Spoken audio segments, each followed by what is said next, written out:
अस्सलाम वालेकुम, most welcome to my channel. और आज हमारी आर्टिफिशियल इंटेलिजेंस की क्लास नंबर 14 है। आज हम पढ़ने जा रहे हैं depth first iterative deepening search के बारे में, जिसको हम शॉर्टली डीएफआईडी सर्च भी कह सकते हैं। डीएफआईडी सर्च जो है वो भी अनइन्फॉर्म सर्च है। ये सर्चिंग किस तरह से करता है वो सारी चीजें देखने से पहले सबसे पहले मैं इसकी कुछ प्रॉपर्टीज को डिस्कस करना चाहूंगी। सबसे पहली प्रॉपर्टी यहाँ पर आप देख सकते हैं, इसके बारे में लिखा हुआ है कि it combines the advantages of BFS and DFS. अब इसका क्या मतलब है वो मैं आप लोगों को समझा देती हूँ। आपको याद होगा कि जो बीएफएस है उसकी एडवांटेज ये थी कि वो कंप्लीट है, यानी कि वो हमेशा ही अपनी सर्चिंग को कंप्लीट करेगा, आपको आपके गोल स्टेट तक पहुंचाएगा, ठीक है। जबकि उसकी डिसएडवांटेज ये है कि वो बहुत ज़्यादा मेमोरी कंज्यूम करता है, उसको अपने सारे चाइल्ड नोट्स को मेमोरी में रखना पड़ता है क्योंकि वो सारे के सारे नोट्स को एक्सप्लोर करता है। जबकि जो डीएफएस है हमारा वो मेमोरी एफिशिएंट है, यानी कि वो बहुत ज़्यादा मेमोरी तो कंज्यूम नहीं करता, लेकिन उसका एक डिसएडवांटेज ये था कि वो इनकम्प्लीट भी हो सकता है, वो इनफाइनाइट लूप्स में जाके फंस सकता है, ठीक है। तो आप कह सकते हैं कि बीएफएस में एक एडवांटेज के साथ एक प्रॉब्लम भी था और डीएफएस में भी एक एडवांटेज के साथ एक प्रॉब्लम था। अब इन दोनों प्रॉब्लम्स को हम ख़त्म करना चाह रहे थे और हम कोई ऐसा सर्चिंग एल्गोरिथम चाहते थे कि वो इन दोनों एडवांटेजेस को अपने अंदर रखे और साथ ही साथ उसके अंदर ये डिसएडवांटेजेस जो पाए जाते हैं बीएफएस और डीएफएस में वो भी ना हो। तो इसलिए 1985 में depth first iterative deepening search को बनाया गया था कि उसकी अंदर ये एडवांटेज था कि वो बीएफएस की तरह कंप्लीट है, यानी कि वो आपको आपके गोल स्टेट तक पहुंचाएगा, और डीएफएस की तरह वो मेमोरी एफिशिएंट भी है, यानी कि वो बहुत ज़्यादा मेमोरी कंज्यूम नहीं करता जिस तरह बीएफएस कर रहा था, ठीक है। तो अब ये सर्चिंग किस तरह से करते हैं वो हम पहले देख लेते हैं और ये तीन प्रॉपर्टीज़ को हम बाद में देखेंगे। सबसे पहले आप यहाँ पर ग्राफ देख सकते हैं, ये बहुत ही सिंपल सा ग्राफ लिया है मैंने। आप देख सकते हैं कि इस ग्राफ के 4 लेवल्स हैं, लेकिन हम 0 से हमेशा काउंटिंग स्टार्ट करते हैं, तो हम कह सकते हैं कि 3 लेवल्स हैं या 3 डेप्थ है इस ग्राफ की। तो अब आप यहाँ पर देख सकते हैं कि आइट्रेशंस यहाँ पर मैंने टेबल में बनाई हुई है, लेवल 0, लेवल 1, लेवल 2, लेवल 3। अब ये क्या है ये भी आप लोगों को समझा देती हूँ।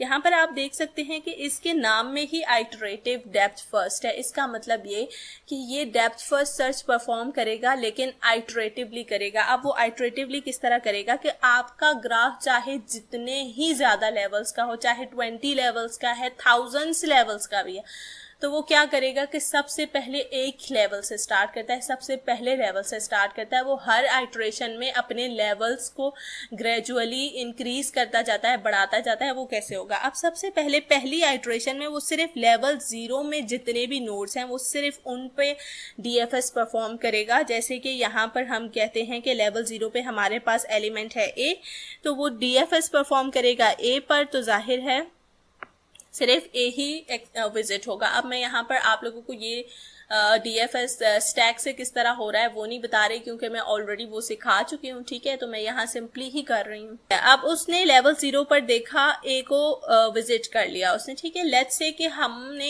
एक गोल नोड है जिसको हम फाइंड करने की कोशिश कर रहे हैं, जिस तक हम पहुंचना चाह रहे हैं डीएफआईडी सर्चिंग के थ्रू, और लेट्स से हम कहते हैं कि हमारा गोल नोड जो है वो है के, ठीक है। उसने लेवल 0 पर देखा, उसने ए को विजिट किया और उसको अपना गोल नोड नहीं मिला, ठीक है। तो अब वो नेक्स्ट आइटरेशन पे लेवल 1 तक अपनी सर्चिंग करेगा। लेवल 1 तक सर्चिंग करने का मतलब क्या है? इसका मतलब ये है कि आप भूल जाएं कि आपकी ग्राफ में ए बी सी डी के अलावा कोई और नोड है। आप बस ये अज्यूम करें कि आपके ग्राफ में सिर्फ ए बी सी डी है, आपका ग्राफ सिर्फ 0 और 1 लेवल का है, ठीक है। यानी कि आपके ग्राफ में सिर्फ यही 2 लेवल्स हैं और आपने इन्हीं 2 लेवल्स पे अपना डीएफएस परफॉर्म करना है। तो आप सिंपली क्या करेंगे कि सबसे पहले आप दोबारा ए से स्टार्ट करेंगे। आपने ए को विजिट किया, उसको एक्सप्लोर किया, उसको चेक किया कि वो आपका गोल नोड तो नहीं है, वो आपका गोल नोड नहीं था। तो आप क्या करेंगे कि आप बी की तरफ चले जाएंगे। अल्फाबेटिकली हम जा रहे हैं, आप सी डी में से कोई सा भी पहले एक्सप्लोर कर सकते हैं क्योंकि ये सारे एक ही लेवल्स पे है, यानी कि कोई भी चाइल्ड नोड आप पिक कर सकते हैं डीएफएस के लिए। लेकिन यहाँ पर मैं अल्फाबेटिकली लेकर चल रही हूँ, तो मैंने बी को एक्सप्लोर कर दिया लेट्स से। अब आपको पहले ही पता है कि आपने ये अज्यूम किया हुआ है कि आपके ग्राफ के आगे और लेवल्स हैं ही नहीं, तो इसका मतलब क्या हुआ कि बी का कोई चाइल्ड नोड नहीं है। आप सेकेंड आइटरेशन पे ये अज्यूम कर रहे हैं। तो जब बी का कोई चाइल्ड नोड नहीं है तो क्या होगा? डीएफएस जो है बैक ट्रैक करेगा, ए के पास जाएगा और ए के दूसरे चाइल्ड नोड को एक्सप्लोर करेगा विच इज सी। तो वो सी को एक्सप्लोर करेगा। और सी के आगे फिर से आप यही अज्यूम करेंगे कि सी का कोई चाइल्ड नोड नहीं है, क्योंकि आप सिर्फ लेवल 1 तक लेकर चल रहे हैं। आप फिर से बैक ट्रैक करेंगे और डी को एक्सप्लोर कर लेंगे, और फिर से आप यही अज्यूम करेंगे कि डी का कोई चाइल्ड नोड नहीं है, तो आपकी सर्चिंग खत्म हो गई। ठीक है, इस आइटरेशन की सर्चिंग खत्म हो गई और उसको फिर भी उसका गोल नोड नहीं मिला। तो अब क्या होगा कि नेक्स्ट आइटरेशन में वो लेवल 2 तक अपनी डेप्थ फर्स्ट सर्चिंग करेगा। अब आपने ये अज्यूम करना है कि लेवल 3 के जितने भी नोड्स हैं वो आपके ग्राफ में हैं ही नहीं, और आपका ग्राफ सिर्फ EFG तक है। तो आपने EFG तक अपनी डेप्थ फर्स्ट सर्च को परफॉर्म करना है। सबसे पहले आप फिर से ए से स्टार्ट करेंगे। आपने ए को एक्सप्लोर किया और हम अल्फाबेटिकली लेकर चल रहे हैं, तो हम ए के बाद चले जाएंगे बी पे, वो बी को एक्सप्लोर करेगा। अब बी के पास बी का चाइल्ड नोड भी है विच इज ई, तो उसने ई को एक्सप्लोर किया। और आपको अब ये पता है कि ई का कोई भी चाइल्ड नोड नहीं है, क्योंकि आप सिर्फ लेवल 2 तक लेकर चल रहे हैं। तो क्या होगा कि बैक ट्रैक करेंगे, आप बी को देखेंगे कि बी का कोई और चाइल्ड नोड तो नहीं था, तो आपने फिर से बैक ट्रैक किया और आप ए के दूसरे चाइल्ड नोड पर आ गए विच इज सी। तो आपने सी को एक्सप्लोर किया, आपने सी को देखा, सी के आगे उसका कोई भी चाइल्ड नोड नहीं था, तो आप वापस ए के पास गए बैक ट्रैक करके और ए के दूसरे चाइल्ड नोड को लिया आपने विच इज डी। अब डी का चाइल्ड नोड भी है हमारे पास विच इज एफ, तो आपने एफ को एक्सप्लोर किया और एफ का कोई भी चाइल्ड नोड नहीं है, तो आप वापस बैक ट्रैक किया आपने और डी की तरफ गए वापस, और अब डी के दूसरे चाइल्ड नोड को आपने एक्सप्लोर किया विच इज जी। अब आपने जैसे कि लेवल 2 तक ही अज्यूम कर रहे हैं, तो जी के चाइल्ड नोड कोई भी नहीं है, आप ये अज्यूम करेंगे यहाँ पर, तो आपकी सर्चिंग फिर से स्टॉप हो जाएगी, क्योंकि आपके DFID सर्च को उसका गोल नोड नहीं मिला। तो अब नेक्स्ट आइटरेशन पे वो लेवल 3 तक के सारे नोड्स को एक्सप्लोर करेगा, उस पर DFS परफॉर्म करेगा। तो अब क्या होगा कि वो फिर से ए से स्टार्ट करेगा, ए के चाइल्ड नोड को वो एक्सप्लोर करेगा विच इज बी, और फिर बी के चाइल्ड नोड को वो एक्सप्लोर करेगा विच इज ई, फिर वो ई के चाइल्ड नोड पे जाएगा विच इज अल्फाबेटिकली एच पहले आ रहा है, और आप यहाँ पर देख सकते हैं कि एच का कोई भी चाइल्ड नोड नहीं है, और वैसे भी हम लेवल 3 तक ही इस आइटरेशन में परफॉर्म कर रहे थे। अगर फॉर एग्जांपल आगे और भी लेवल्स होते, एच का और चाइल्ड नोड होता भी, तो आप उसको एक्सप्लोर नहीं करने वाले थे। तो आप वापस बैक ट्रैक किया, आपने ई के फर्दर चाइल्ड नोड्स हैं या नहीं आपने चेक किया, तो आपको मिल गया ई का एक और child node which is I. फिर आई का भी कोई चाइल्ड नोड नहीं है, आपने फिर से बैक ट्रैक किया और ई के एक और चाइल्ड नोड को एक्सप्लोर किया विच इज जे। फिर आपने देखा कि जे का कोई चाइल्ड नोड नहीं है, आपने फिर बैक ट्रैक किया, ई का फर्दर और चाइल्ड नोड नहीं था, आप फिर पीछे गए और आप सी तक पहुंच गए। ठीक है, अब आपने सी को एक्सप्लोर किया, आपने चेक किया कि सी का कोई चाइल्ड नोड नहीं है, आप फिर से बैक ट्रैक करेंगे, ए की तरफ जाएंगे, ए का चाइल्ड नोड है अब हमारे पास डी, आपने डी को विजिट किया, डी का चाइल्ड नोड है हमारे पास एफ, आपने एफ को विजिट किया और एफ का कोई भी चाइल्ड नोड नहीं है, आपने बैक ट्रैक किया, चेक किया कि डी का और कोई चाइल्ड नोड तो नहीं है, आपको डी का एक और चाइल्ड नोड मिल गया विच इज जी।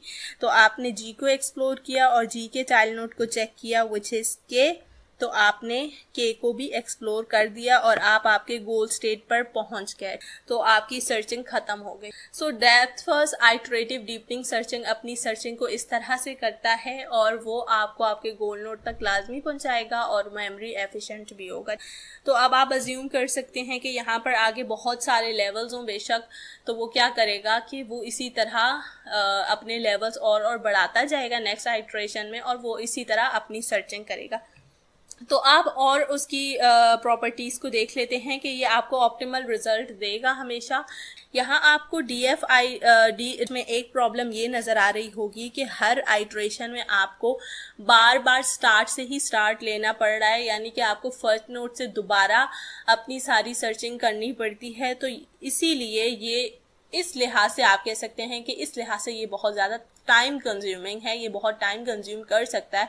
अगर आपका गोल नोट बहुत नीचे है तो ये बार बार पहली नोट से एक्सप्लोर करना स्टार्ट करेगा, उसकी सर्चिंग स्टार्ट करेगा, तो इस तरह से ये हो सकता है कि बहुत टाइम कंज्यूमिंग भी हो, तो ये इसका डिसएडवांटेज है। अब टाइम कॉम्प्लेक्सिटी इसकी एक्सपोनेंशियल है, बिल्कुल BFS और DFS की तरह, विच इज OB की power D, where D is the depth and B is the branching factor. Branching factor मतलब कि एक नोड के कितने चाइल्ड नोड्स हैं। और इसकी स्पेस कॉम्प्लेक्सिटी लीनियर है, और हम DFID को बनाने का मकसद भी ये था कि हम स्पेस कॉम्प्लेक्सिटी लीनियर चाहते थे, जो कि BFS में नहीं था। BFS कंप्लीट जरूर था लेकिन उसकी स्पेस कॉम्प्लेक्सिटी भी एक्सपोनेंशियल थी, और हम चाहते थे कि DFS की तरह एक कोई ऐसा सर्चिंग एल्गोरिथम हो कि जो कंप्लीट हो लेकिन उसकी स्पेस कॉम्प्लेक्सिटी लीनियर हो, तो इसीलिए DFID बनाया गया है। So that's all for today. I hope कि आपको ये वीडियो पसंद आया होगा, और अगर आपको ये वीडियो पसंद आया तो प्लीज़ लाइक करें, मेरे चैनल को सब्सक्राइब करें, कमेंट करें और इस वीडियो को शेयर करें। Thank you so much. अल्लाह हाफिज़।